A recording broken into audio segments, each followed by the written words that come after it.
Welcome back. This is your feel-good breakfast show, Expresso, here on SABC3. Now, have you heard of the name Hirsch? I'm sure you have, because it's a well-known name throughout South Africa that is synonymous with service and brand excellence and has taken the home appliance world by storm.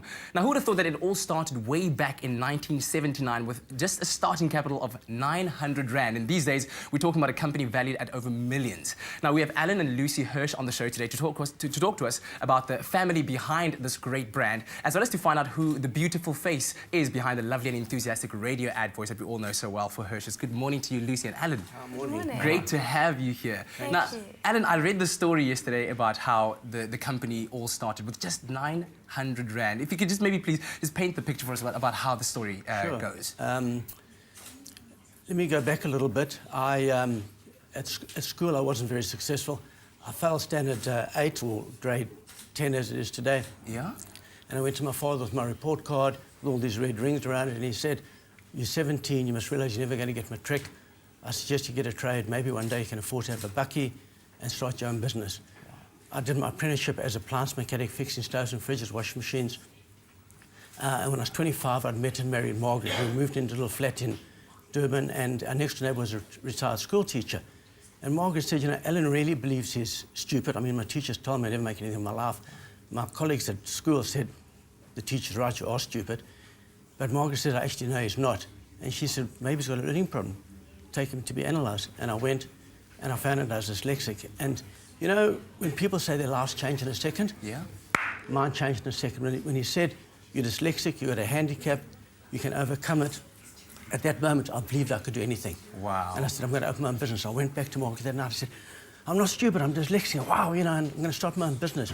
And at that stage, we were saving to buy a piece of land, and we bought the land, and I can't build a house now because, you know, I can't sell the business because we're building a house. And then we had one child, and just after Lucy was born, I was working for a guy in Durban North, and I kept going to him and saying, "Mr. Smith needs a new washing machine," because I used to do the repairs. And he'd say, "Well, I'll try to sell a new one," but he was going cost plus 50%, and she was going to discounters and buying from him. So I kept saying to him, "Make your price competitive, and she'll buy from us." And he said to me, "Go open your own business if that's how you think." Wow. And so you did. That's exactly what you did. So I say, "Thank you very much." And at that stage, we had 900 Rand saved. I realised I wanted a shop. I wanted to be seen. 300 Rand deposit. I wanted electricity, 300 Rand deposit. I needed invoice books and a sign, 300 Rand deposit. And four people had left the previous company and joined me. I had to pay them wages on Friday. I was flat broke the day we started. Unbelievable. Unbelievable story. And Luci, you've been part of this journey as well since you were actually part of the family, because by the time you were born, the family business had already started running. Tell me, what is it that makes Hirsch different? I think it's just that we really are, we're a family business, and we're a family that cares. And we strive every day to have happy, satisfied customers who return often. So we go above and beyond to make sure that our customers have a wonderful shopping experience in our store. Yeah. And obviously since starting, you've broadened your product range, you've broadened into, there's electronics, there's now furniture. What is going on right now at Hirsch? Well, we want to be a family store, and the heart of the home is in the kitchen, and that's where it starts. And then people want to watch TV, they want cameras, they just want to grow, and we're making it a one-stop store. You can come in and buy cutlery, crockery, glassware, furniture, electronic goods, everything.